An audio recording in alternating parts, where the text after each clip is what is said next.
Maka Nabi Adam pernah berwasiat kepada Nabiullah Sith. Kata Nabi Adam, wahai anakku,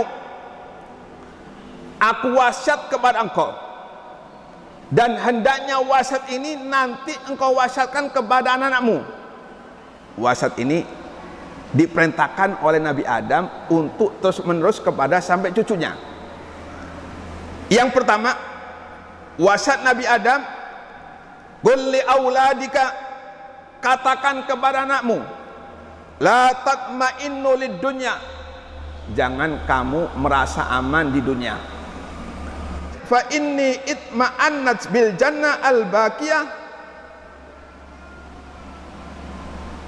fa akhrajani Allahu minha. Ketika aku merasa tenang di surga, kemudian diusir oleh Allah Subhanahu wa taala.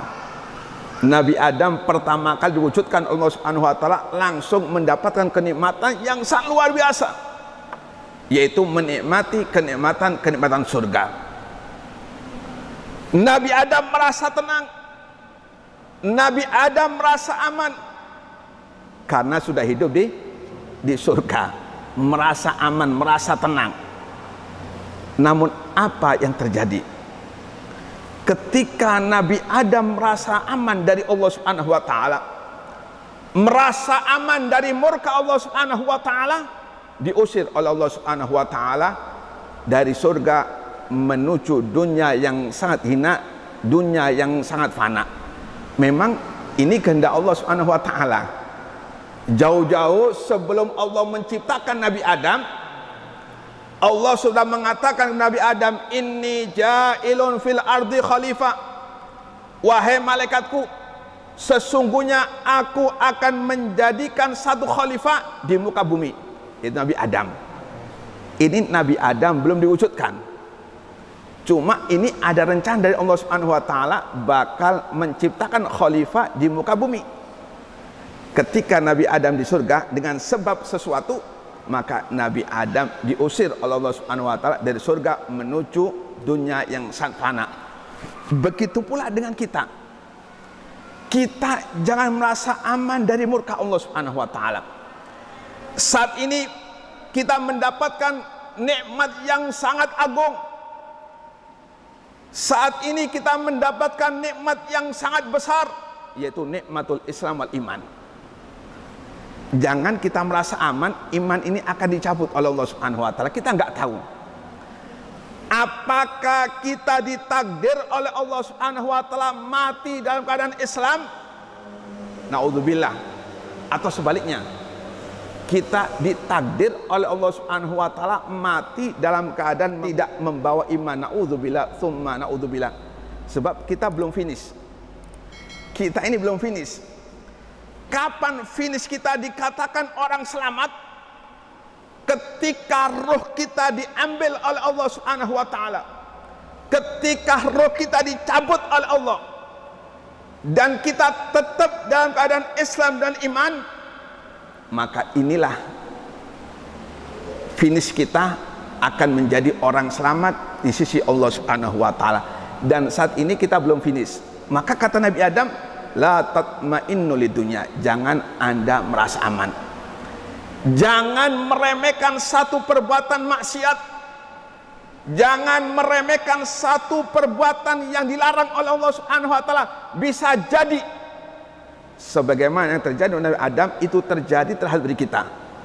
Ketika kita meremehkan satu perbuatan maksiat, kemudian di situ ada murka Allah Subhanahu wa taala, maka tentunya kita akan menjadi hamba yang dilaknat oleh Allah Subhanahu wa taala. Bisa-bisa karena murka Allah Subhanahu wa taala, iman kita diambil oleh Allah Subhanahu wa taala di detik-detik sakaratul maut. Naudzubillah tsumma naudzubillah. Makanya kata Nabi Muhammad, inna sawadal qalbi minadz-dzunub. Di antara penyebab hati kita ditutup oleh Allah Subhanahu wa taala, dan tentunya ia akan menjadi orang-orang sengsara, mati dalam keadaan su'ul khatimah, yaitu perbuatan-perbuatan dosa yang kita meremehkan perbuatan dosa tersebut. Naudzubillah tsumma naudzubillah. Lebih-lebih dosa yang berhubungan dengan batin atau hati kita. Dosa ada dua, ada dosa zahir, ada dosa batin. Dan dosa yang paling berbahaya adalah dosa yang berhubungan dengan batin kita. Kemudian di antara yang menjadi penyebab seseorang mati dalam keadaan su'ul khatimah, rohnya diambil oleh Allah Subhanahu wa taala tanpa membawa iman, pertama yaitu meremehkan para wali-wali Allah Subhanahu wa taala, apalagi membenci para wali-wali Allah Subhanahu wa taala. Sebab siapapun yang membenci para wali-wali Allah Subhanahu wa taala, dia menyerukan perang dengan Allah Subhanahu wa taala. Man adzali waliyan faqad adzantuhu bil harbi. Kata Allah Subhanahu wa taala, siapa yang menyakiti waliku, siapa yang kurang ajar terhadap waliku, berarti dia sudah menyerukan permusuhan dengan Allah Subhanahu wa taala. Dan siapapun yang mengajak perang dengan Allah Subhanahu wa taala, tidak ada satupun kekuatan yang bisa menandingi kekuatan Allah Subhanahu wa taala. Sebab tidak ada satupun kekuatan kecuali itu semua datangnya dari Allah Subhanahu wa taala. Yang kedua, yang menjadi penyebab su'ul khotimah yaitu kebencian kepada anak cucu Nabi Muhammad SAW. Ini hadis-hadis Nabi Muhammad sangat banyak sekali. Di antara penyebab orang mati dalam keadaan su'ul khotimah, mereka membenci atau memusuhi salah satu anak cucu Nabi Muhammad yang biasa disebut habaib atau habib. Makanya minta maaf supaya kita ini bersama-sama selamat. Yang saat ini kita sering ketahui yaitu Habib Rizik. Bagaimanapun perbuatan Habib Rizik, jangan ikut-ikut. Ada orang mencaci Habib Rizik, ada orang menjelek-jelekan Habib Rizik, jangan ikut urusannya. Sebab ini membahayakan buat iman kita. Ketika kita ikut-ikut membenci Habib Rizik, dan Habib Rizik ini merupakan salah satu ahlul bait Nabi Muhammad, salah satu keturunan Nabi Muhammad SAW, maka inilah di antara penyebab, kata Nabi, ruh seseorang diambil oleh Allah Subhanahu wa taala, mati dalam keadaan su'ul khotimah. Dan Allah Subhanahu wa taala di dalam Al-Qur'an telah mewajibkan, qul la as'alukum alaihi ajran illal mawaddata fil qurba. Ini perintah dari Allah Subhanahu wa taala.